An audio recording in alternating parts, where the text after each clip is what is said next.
Hello and welcome to Jessie James Beads. My name is Jem and today we're diving into Welcome to the Southern Shores. This is the Magical Mystery Bead Box for June 2025.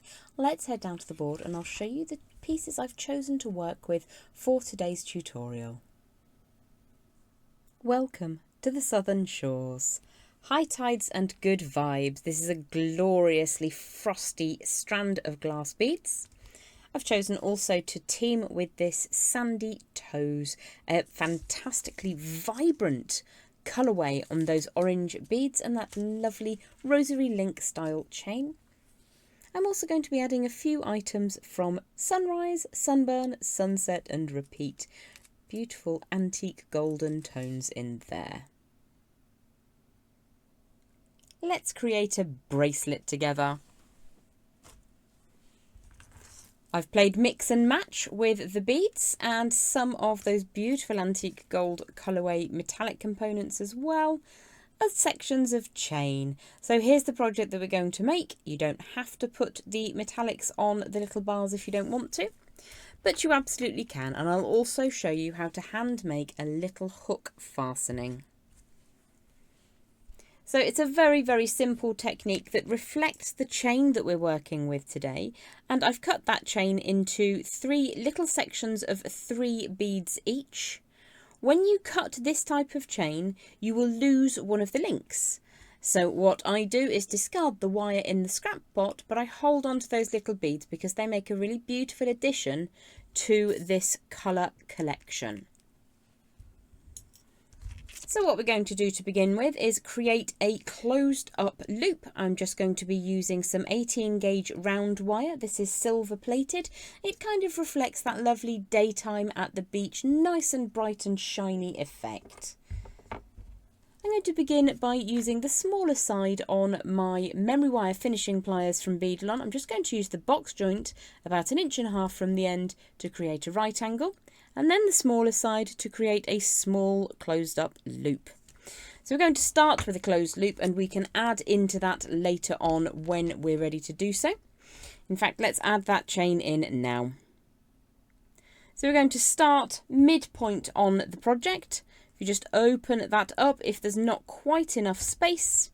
Slide that onto the link at the end of your 3 bead segment of chain, and then you'll need to just close that up carefully and then wrap between 1.5 and 2 times around. What I'm going to do is go for 2 times, but I'm going to leave that sticky outy bit of wire for now. Tighten up those coils. Let's create a little bead stack section. I think we'll go for a little bit of sand and then a little bit of ocean, but between those beads I'm going to pop on a spacer of choice. We've got sand, we've got the ocean. Let's find another one of those spacers. Just let that sit down nice and comfortably against the middle bead.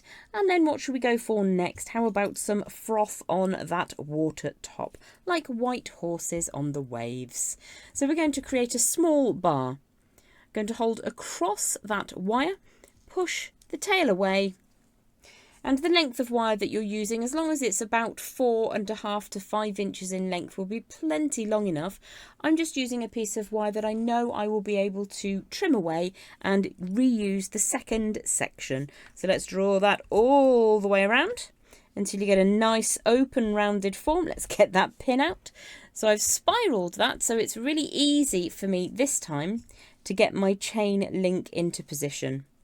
Once your chain is inside that loop, you can close it up and then you can close up the far end. Now, one of the reasons I haven't finished this side is because what I want to do is to have an even number of wraps at each end of those beads. So if I bring that around, say 3 times, and then what I can do at the other end is go for that second half of a time. And that should even us up nicely, so you can check that and make sure that they're relatively even in the number of visible wraps before you trim any wire away, making sure that you're cutting only the thing you want to cut and you're using the flush side of your cutters, so the flatter side. Let's give that a trim, and I'll use that section of wire again in just a second. So when you've finished trimming those little ends away, what we're going to do is use the curved side of those bent chain nose pliers just to bring that last sticky uppy bit nice and flat to the core wire. So let's flip that around in the opposite direction. Using the curved side reduces the chance of you accidentally chipping your lovely frosted glass bead. So do take care when working with any bead, but things like glass and gemstone can chip, and we don't want you to get any of that in your eye or somewhere worse. So what you can do is play around with the numbers of beads that you're using in these little stations, obviously the colours, and then you've got choices of which of these beautiful either spacers or bead caps you want to use. I really like these ones. I think we'll use this for the next section. So I'm going to repeat that for a second time with 3 beads, and I'll just connect it into the end of the chain here, and then an empty piece of chain at the other end, and I'll meet you back in a second.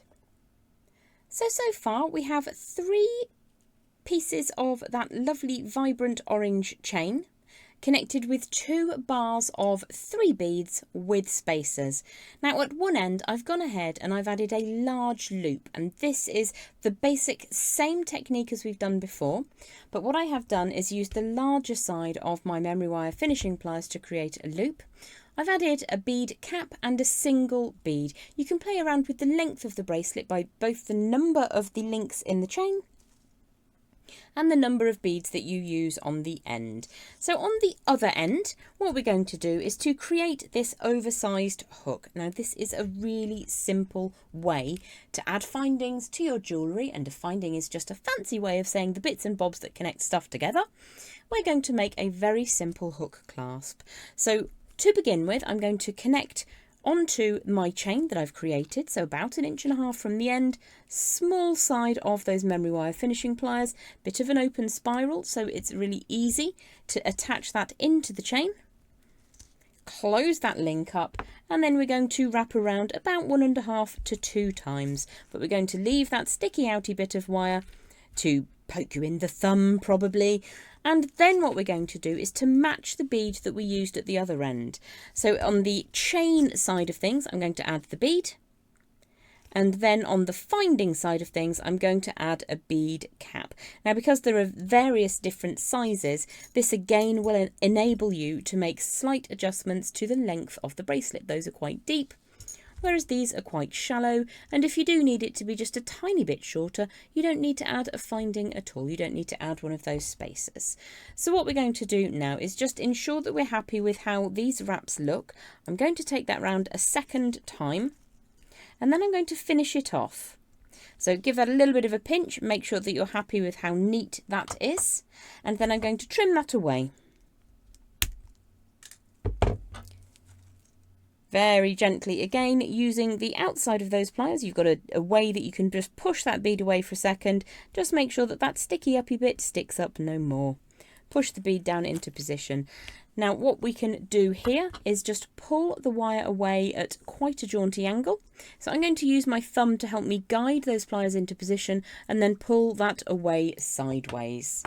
I'm now going to be using my multi-step bail making pliers, or 6-step bail makers, or bailers if you prefer. Now number 5 or number 6 is a good size to make a really chunky, to reflect the size of the beads, clasp. Now this is a very simple hook clasp, so let's go in with number 5 and just bring that into position. So I'm making about half of the curve appear to one side. Let's pop that back in and draw that wire all the way round and across the top. So if I just hold that in position carefully, you'll see that the wire is crossing over just above that bead cap. So bring your memory wire pliers back into play now, and what we're going to do is to take this tail end and just curve it around in the opposite direction. So if you lift that gently away from the bead, you can see we've made a little bit of a gap just here. What we're going to do is to draw the wire around and away, and what we're looking to do is to have a little circle appear just next to that bead cap. So if I pop those pliers in and keep moving that around, we can bring that to sit just above the bead cap. So there's the essence of your hook closure. What we're going to do now is grab in at those flush cutters and cut that flush to where the wire crosses over the top. and then bring in your favourite flat facing pliers, in this instance my faithful bent chain nose pliers. Give that a really hearty squish and a squeeze to make that nice and strong. Now if you're cautious, you can hammer that gently. You can also leave a length of wire, around about 3 inches of wire, just bare and untouched by the hammer, and create the clasp end first, and then push the bead cap and bead into position and finish with the loop if you're a little bit concerned about damaging your bead. Another way that you can work harden this finding is to give it a squish. So I'm going to open and close my pliers. You can use nylon jaw pliers if you prefer not to impact the surface of the wire. I'm, for demonstration purposes today, being quite brutal, and what you'll find is that that then becomes much more solid and a long-lasting closure for your jewellery. So we're looking for there to be almost no perceptible gap, and then we will slide that into position. When it's in wear, you can just very, very gently push that in to the bead cap so that it doesn't come off your wrist. So there you've got a couple of beachy inspired Southern Shores bracelets. I hope that you've enjoyed hanging out with us here at Jessie James Beads today, and I look forward to seeing you back again soon. Bye bye.